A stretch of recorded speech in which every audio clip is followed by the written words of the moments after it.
Hola, sí. Buenas tardes. Bienvenidos y bienvenidas a la segunda edición de Las Cosas del Campo, el Festival de Literatura Interior de Antequera, que se abre a lo grande con una de las mejores periodistas y escritoras de nuestro país, Natibel Preciado, a quien ahora pasaré a presentar debidamente. Antes, explicar la singularidad de Las Cosas del Campo, una singularidad que además pone en valor la propia cultura pública. Las Cosas del Campo nace, recoge el testigo de una de las obras cumbres del siglo XX, el poemario en prosa de José Antonio Muñoz Roja, el antequerano José Antonio Muñoz Roja, Las Cosas del Campo, que fue premio nacional. Y en Las Cosas del Campo, Muñoz Roja lo que hacía era contemplar el paisaje, contemplar la naturaleza, casi con un sentimiento de ceremonia o religioso, con el fin de buscar en realidad quién se es o quién era él en ese momento de la contemplación y por lo tanto qué sucede en el mundo. Desde esta premisa, y así comienzo ya a dar las gracias a quienes han hecho posible esta cosa tan hermosa que tenemos en San Zoilo, al Ayuntamiento de Antequera, a su alcalde Manolo Barón, por la confianza y por impulsar un proyecto tan hermoso. Manolo, muchísimas gracias. Estaba diciéndole a Nati, bueno, al concejal de Cultura, al artista, es muy importante tener a creadores, ¿no? Pero no, es muy importante tener a los conocedores de la cultura pensando el sentido de la cultura pública. Así que al concejal de Cultura, muchísimas gracias también. Y decía lo de la contemplación, lo de contemplar el mundo para saber qué lugar debemos ocupar cada uno de nosotros en la sociedad, porque todos los escritores y escritoras que van a ir pasando por este escenario, por esta tarima, por San Zoilo, conviven en un mismo punto, que es la preocupación por el lugar que las personas deben, cómo deben participar del mundo y esa participación qué lugar nos otorga en la sociedad, en el presente y sobre todo también algo muy presente en Las Cosas del Campo de Muñoz Rojas, cómo estamos decidiendo relacionarnos entre nosotros. Ahora sí, voy a ir rápido, a presentar rápido a Natibel Preciado, porque en realidad ella no solicita de presentación, pero Natibel Preciado ha recibido los principales galardones literarios. Ha sido finalista del Premio Planeta, ha sido merecedora del Premio Primavera de Novela, el Premio Azorín, el Fernando Lara, ha trabajado como periodista en las principales cabeceras y radios de nuestro país, es autora de ensayos, es autora de novelas. Como todo esto lo podemos consultar en la propia web de su casa, de su editorial, o en la Wikipedia, y ya le estamos dando, no quiero dar nombre, pero bueno, hay que decirlo, la Wikipedia, para ir más rápido. Ahora sí, os pido un gran aplauso de bienvenida a Las Cosas del Campo para la periodista y escritora Natibel Preciado. Muchas gracias. ¿Esto funciona? Sí, funciona. Sí. Pues muchas gracias. Me siento muy pequeña, me siento como en mi sitio, en un sitio donde me siento muy pequeña, es como nos tenemos que sentir en las cosas del campo. El señor Rojas lo explicaba muy bien y lo contaba poéticamente de una manera maravillosa, como en el campo puedes asumir el ciclo de la vida, saber qué lugar te corresponde dentro de la naturaleza, cosa que hemos olvidado y estamos pagando las consecuencias. Yo me acuerdo que en la pandemia, cuando estábamos todos confinados, pues medité, como todo el mundo, medité sobre muchas cosas, pero fundamentalmente sobre ese lugar que ocupamos en el mundo. Somos un bichito más, somos poca cosa. Cada uno es muy importante para sí mismo, para su pequeño entorno, pero tenemos que respetar a todos los demás seres vivos, a los demás seres humanos, pero a los demás especies animales, a las cosas del campo, a la naturaleza, ver que los ciclos no se deben interrumpir, que no podemos entrar a saco en determinados procesos porque nos equivocamos si lo pagamos, los terminamos pagando. Perdona, Cris, que Yo, me he venido arriba con Muñoz Rojas, la verdad es que es yo en un la vida santo de mi es que es curioso, es algo que todos los escritores coinciden en eso, ¿no? Cuando se le explica por qué las cosas del campo, ¿no? Y dice Muñoz Rojas, dice, qué maravilla. Bueno, quiero empezar, uno de los motivos por los cuales queríamos abrir la segunda edición de este Festival de Literatura de Interior contigo se debe a que el periodismo tiene casi todo de dimensión interior, ¿no? La responsabilidad de todo periodista debe ser profundizar en la verdad, ¿no? Indagar en ella, ir hacia esa verticalidad, al tiempo también que tiene la responsabilidad y el compromiso con la sociedad, con toda la arquitectura, con todo el interior, ¿no? Es algo que voy a tener que repetir mucho, pero yo creo que se puede comprender la repetición. Veníamos hablando en el coche sobre el contraste de un periodismo quizá a día de hoy un poco más epidérmico por la propia celeridad del tiempo, porque no tenemos tiempo para profundizar en casi nada, y esto choca frontalmente con la misión del periodista, que es profundizar en las cosas, ¿no? Profundizar y sacar a la luz lo que está oscuro, es decir, contar a los demás lo que quizá no han tenido tiempo de ver, y nuestro oficio es contar las historias que se desconocen. Yo aprendí en una época, he tenido la suerte de ejercer el periodismo en una época en la que no solo el periodismo, sino la política, la abogacía, la universidad, las amas de casa, las mujeres de los presos, los ciudadanos, o sea, absolutamente todo el mundo estaba concienciado y estábamos iniciando un nuevo proceso con mucha esperanza. La diferencia de aquella época tan cambiante, que fue un cambio radical de la transición a este, es que entonces estábamos todos esperanzados y nos parecía que lo nuestro, nuestra individualidad, tenía menos importancia que el objetivo que queríamos conseguir. Ese es el único misterio por el cual muchos se pusieron de acuerdo para hacer posible un cambio tan radical como el que hubo en España. La gente se respetaba. Había excepciones, por supuesto, y además no se hizo de una manera pacífica y alegre, cantarina. Había muertos todos los días, había violencia, había miedo, había mucho miedo. La gente salía de un proceso, salíamos unos de la guerra civil, otros de la dictadura, y todo el mundo lo que quería era que se hiciera el cambio de una manera pacífica, con entendimiento. Eso es lo que hizo esa época excepcional que tuve la suerte de vivir. Esto ahora te voy a contar, no existe, lamentablemente. Yo siempre creo, estamos en este momento en un laberinto, es una época muy de cambio, muy radical, donde no sabemos lo que va a pasar, no dentro de 10 años, sino el año que viene.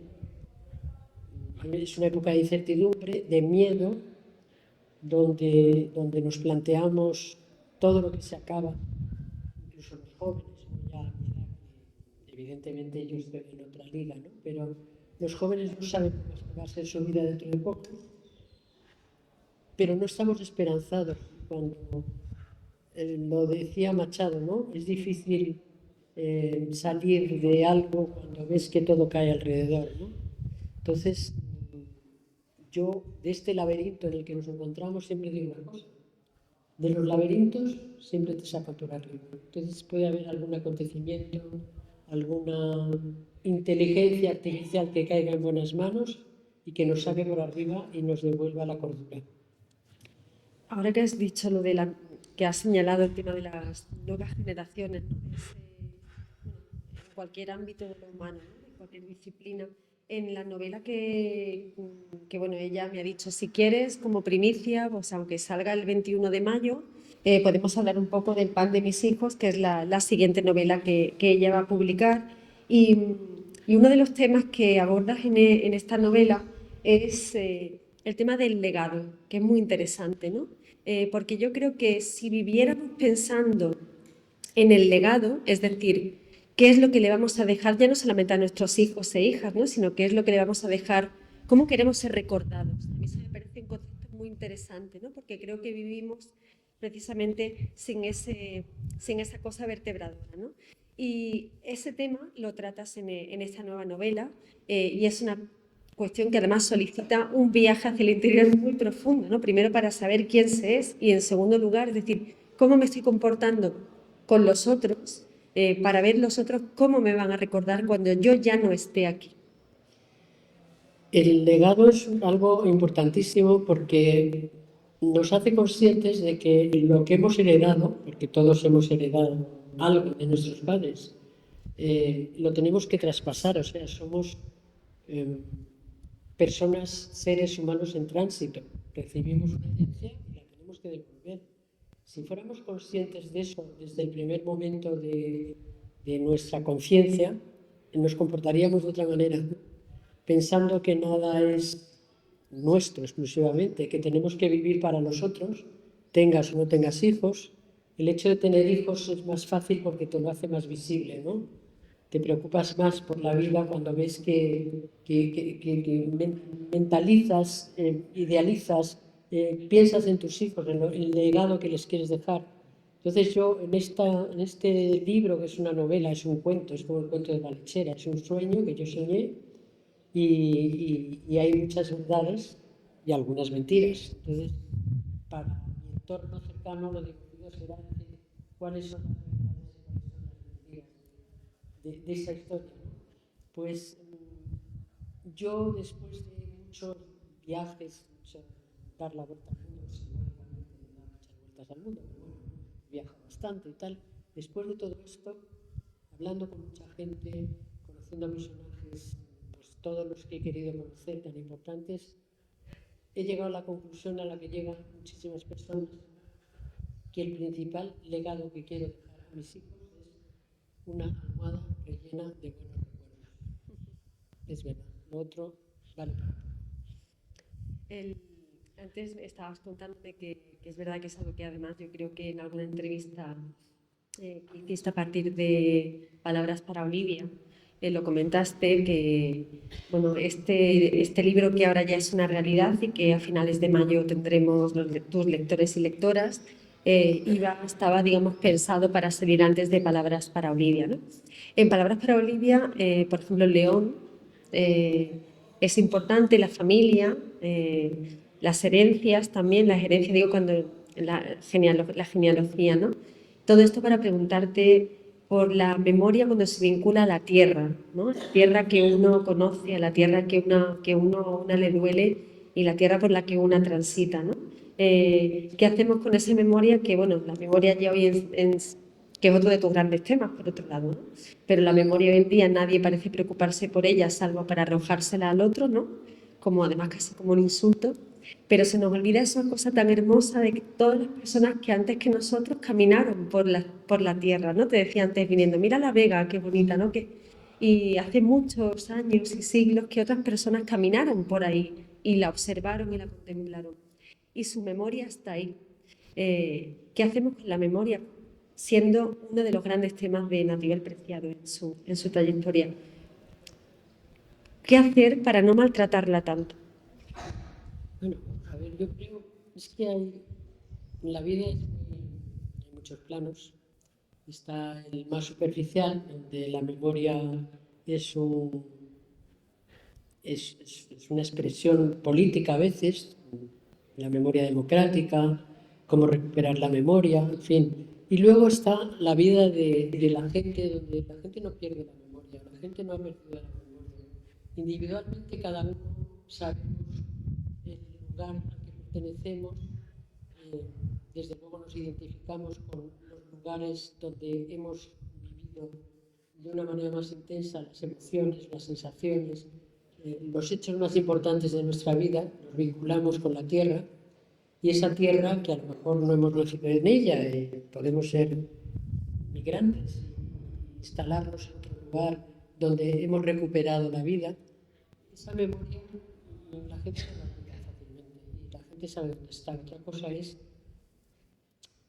el espectáculo, es decir, en este momento todo está muy espectacularizado, es decir, el periodismo, la política, el arte, o sea, todo va dirigido hacia afuera, es decir, hacia la repercusión que tienen las cosas. Si cada creador, cada persona que crea, no solamente me refiero a los artistas, los pintores, los escritores, esos son los creadores. Lo que se entiende por creación es el arte, ¿no? La cultura y tal. Pero creador puede ser un jardinero que decide pues mezclar semillas para sacar una rosa nueva, o un panadero que se inventa un pastelero. Pues sí, hay muchas maneras de crear, ¿no? Y los creadores, si fuéramos capaces de olvidarnos, es muy difícil porque hay que comer, y el pan de mis hijos es el pan de mis hijos. Yo me he dado cuenta de que toda la vida he dejado de hacer algunas cosas por el pan de mis hijos, que es muy importante, y hay que mantenerlos, y hay que mantener las necesidades vitales cubiertas, pero una vez que hemos logrado mantener esas necesidades vitales cubiertas, tener una casa, que los hijos puedan estudiar, que tengamos médicos, en fin, las necesidades primarias, tendríamos que darle una vuelta al pensamiento y crear sin pensar en la repercusión que van a tener las cosas. No hay quien nos contrata así, pero bueno, yo me puedo permitir el lujo a estas alturas de hacer lo que quiero hacer sin pensar si eso se lleva, no se lleva, tal. Por ejemplo, una cosa que me he planteado en esta novela nueva, en el pan de mis hijos, casi todos los personajes, prácticamente todos los personajes son buenos. Digo, ¿qué hago yo haciendo protagonistas a gente bondadosa, que quiere ser feliz, que no le interesa el dinero, a pesar de que empieza con una gran herencia, que la protagonista hereda una fortuna, en fin, es el cuento de la lechera, como digo. ¿Qué hago yo en este momento hablando de gente buena, del buenismo, de gente idílica que hace lo que quiere y tal, en un mundo donde estamos rodeados de malvados y de guerras y de incertidumbres y de cosas muy fuertes en este momento? Bueno, pues ahí está, ahí lo dejo, es lo que quería hacer y es lo que he hecho. Bueno, y porque además, dado que Santino y Marina pasó hace no mucho por aquí, que además es compañero tuyo, que además habéis sacado un libro juntos los dos, él dijo aquí una frase muy hermosa, bueno, lo dijo en la colegiata que te venía diciendo, qué sitio tan bonita la colegiata, que nos quieren en el desánimo. Cuando te colocas en el desánimo, ya bajan los brazos para todo. Así que bueno, que no pensemos que es tan ingenuo hablar de la bondad, porque la bondad existe, las personas bondadosas existen y están, ¿no? Y seguramente todas las personas que estamos aquí lo seamos. Te quiero preguntar, antes de pasarle rápidamente al público, por si quieren preguntarte o comentarte algo, por el tema en Hagamos Memoria, que es bueno, un ensayo, un libro híbrido, ¿no? Porque camina entre las memorias, entre la autoficción y en la que tú decides, además en un momento en el que en este país la transición estaba siendo muy maltratada, ¿no? Como bien has dicho, se hizo lo que se pudo para conseguir la democracia, ¿no? Y pues tú en ese libro querías, en un diálogo con un hipotético político joven que llegaba al país para cambiar la democracia, o sea, para cambiar el gobierno o sus ideas, era explicarle qué supuso para este país la transición. Tú eras entonces una periodista jovencísima y en ese libro narras con todo lujo de detalles lo difícil que era para una mujer periodista hacer bien su trabajo y entrevistar a quienes entrevistasteis, ¿no? Entonces te quería preguntar por tu condición de mujer periodista en un momento tan complicado, porque como hemos hablado tú y yo en alguna ocasión, el interior del mundo, nosotras hemos tenido casi a veces que pedir permiso para formar parte de él o entrar un poco así como, ¿no? Pues ha habido mujeres que se han vestido de hombres para poder entrar en el interior del mundo, ¿no? Que es donde sucedían las cosas. Pues en ese momento que yo he vivido, pues como todas mis compañeras y en todas las profesiones, supongo, acoso de todo tipo, laboral, sexual, marginación y tal, pero cuando eres muy joven y tienes mucha fuerza, te crees que puedes con todo. Y pensando en esa época, analizando las cosas que he vivido y que me han pasado, decía, pero ¿cómo pude superar determinadas cosas? Porque afortunadamente cuando somos jóvenes tenemos una fuerza inusitada. Ahora mismo no sería capaz de haber sufrido determinados acosos, determinados intentos de marginación, pero en esa época me comía el mundo. Ahora ya prefiero la cosa más doméstica y no te atreves con tanto como me atreví entonces. Pero me atreví yo y nos atrevimos las mujeres de mi generación y las de la generación anterior también. Veníamos hablando en el coche de que el otro día alguien habló de las madres, del esfuerzo de esas mujeres que eran amas de casa y eran ejemplares y lucharon por la vida y lucharon por el pan de sus hijos tanto o más que nosotras, mucho más probablemente y con más dificultades. Y hablaba con admiración, hablábamos de nuestras madres, de los consejos que nos daban: hija, haz todo lo que yo no he hecho, ¿no? Lucha por la vida, pero sé independiente, trabaja, sé culta, la cultura. A mí me decía siempre, la cultura se hace día a día, nace poco a poco, no todos los días son importantes. Ese aprendizaje que tuvimos de la generación anterior, pues a mí no se me olvida. Entonces ellas lo pasaban peor que nosotras. Ahora no sé cómo lo están pasando, porque también lo están pasando mal. Pero cuando eres joven puedes con todo, Cristina. Cuando eres joven luchas de tal manera que eres capaz de saltar vallas. Yo ahora no soy capaz de dar un salto ahí. Entonces me veo con una sensación de que era muy fuerte, no, era muy joven.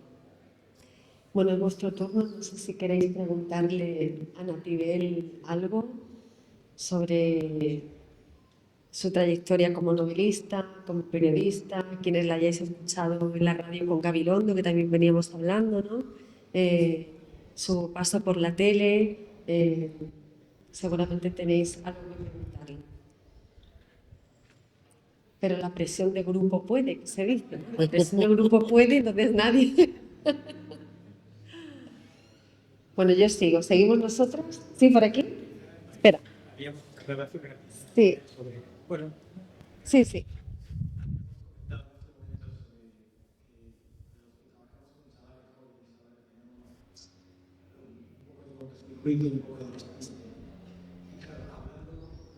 yo les digo quién eres. A mi grupo de 14, 15, 16 años y estoy dando información. Sin embargo, estamos aquí de grandes caras, sabemos de quién hablamos, de una persona que ha estado en nuestras pautas culturales, en nuestros esquemas. ¿Qué podemos hacer para eso?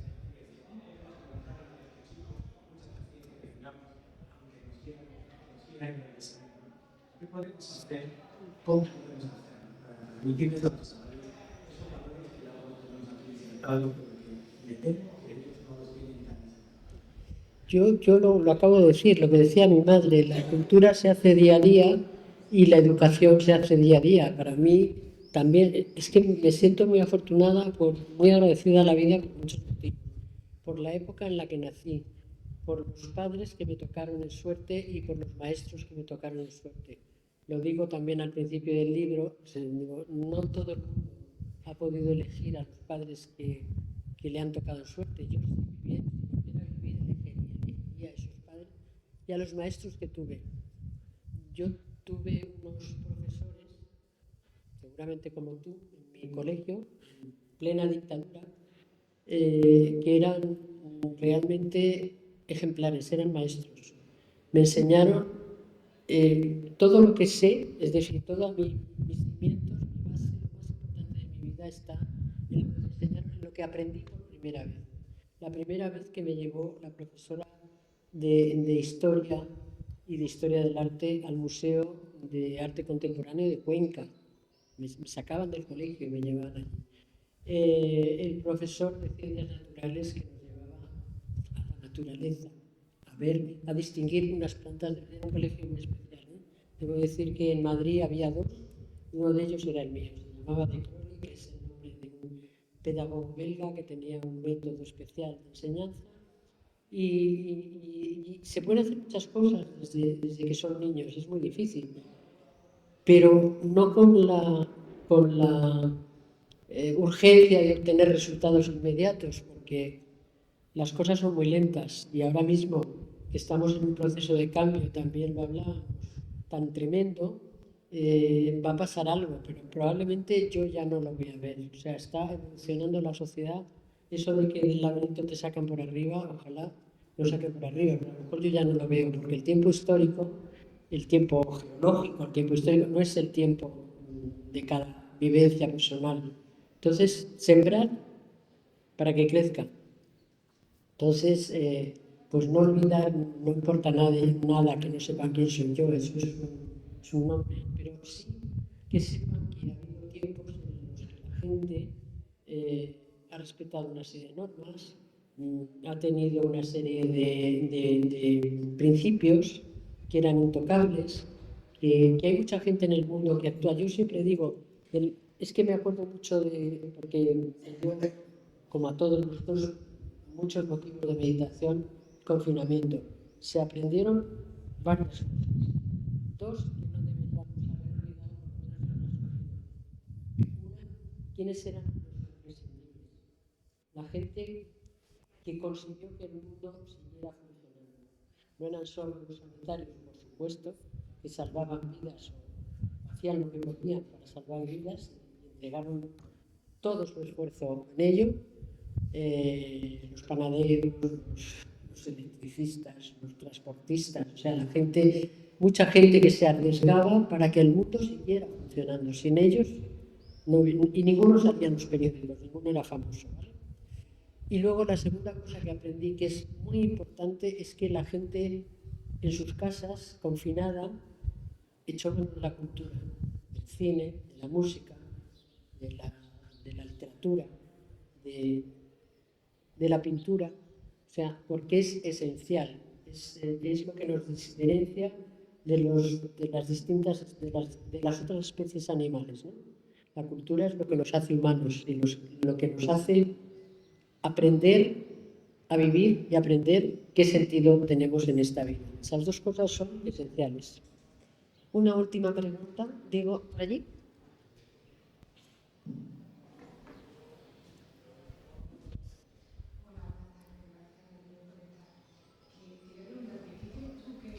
Lo que ahora hace imposible, lo que sí fue posible hace 40 años. ¿Qué ha pasado para que no pueda haber consenso, no pueda haber una capacidad de entenderse en cosas fundamentales que son comunes a todos? Y si tú crees que tiene que ver algo la influencia de los de esas cosas formativas que hay que son las redes que no están controladas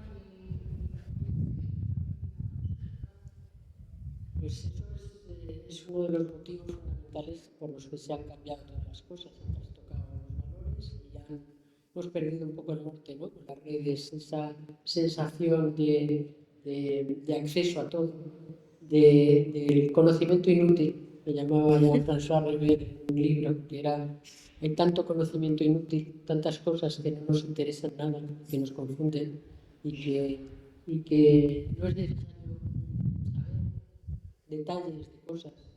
Estoy hablando de los medios de comunicación, no solo de las redes. ¿Qué necesidad tenemos de entrar a saber determinados aspectos de la vida de la gente?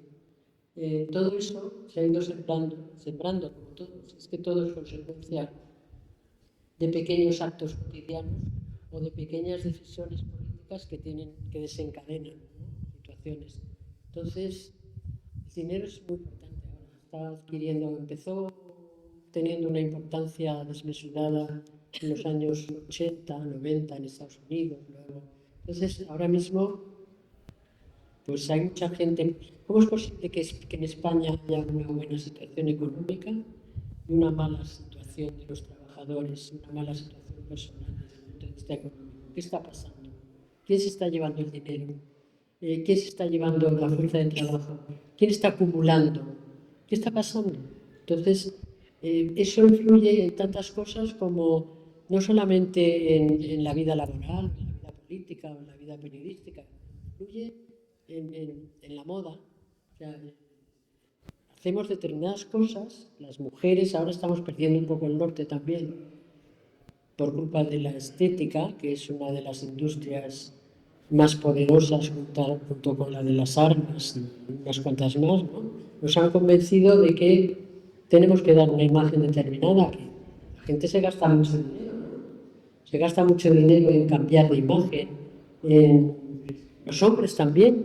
Yo tenía una compañera que se dedicaba a la belleza y tal, y hace mucho tiempo me decía, los laboratorios y la industria de la vida está tratando de meter la cosmética en el mundo masculino. No se consigue, no han conseguido nada. Bueno, ya lo han logrado. Ahora los hombres ya se gastan una pasta en crema, se depilan, sufren. En fin, es una cosa que no me entiendes. ¿Cómo es posible que yo, mi generación, que también pues no me siento tan afortunada, padres, maestros, estética, es que mi generación es la siguiente bueno, da igual. Yo no he tenido que llevar cancán, tacones, el pelo cardado. O sea, yo rompieron, o sea, para lo que sirvió, sobre todo el baño francés, es para que las mujeres nos liberáramos de la estética de brillo, porque mira que era guapa y maravillosa, pero llevaba corsé, la cintura apretada, se pintaba, se cortaba el pelo, tal. Bueno, resulta que tuvimos esa suerte, se olvidó, pues se olvida todo. Entonces, como somos adanistas, cada generación parece que empieza el mundo con ella. Entonces, por eso es tan importante la memoria y contar y machacar y decir las cosas eran así. Oye, y siembra y a lo mejor prende, ¿no? Bueno, tenemos que cortar aquí ya, se nos ha hecho muy corto porque ella tiene que coger un transfer que ya está en la puerta para llevarla de vuelta a su casa, que mañana tiene un viaje Yo lo siento, me con su arrepiento. nieto, pero bueno, la excusa perfecta para volver a invitarte y que vuelvas a... Ya cualquier excusa es buena para hablar contigo, es un placer. Un aplauso muy fuerte para Qué pena.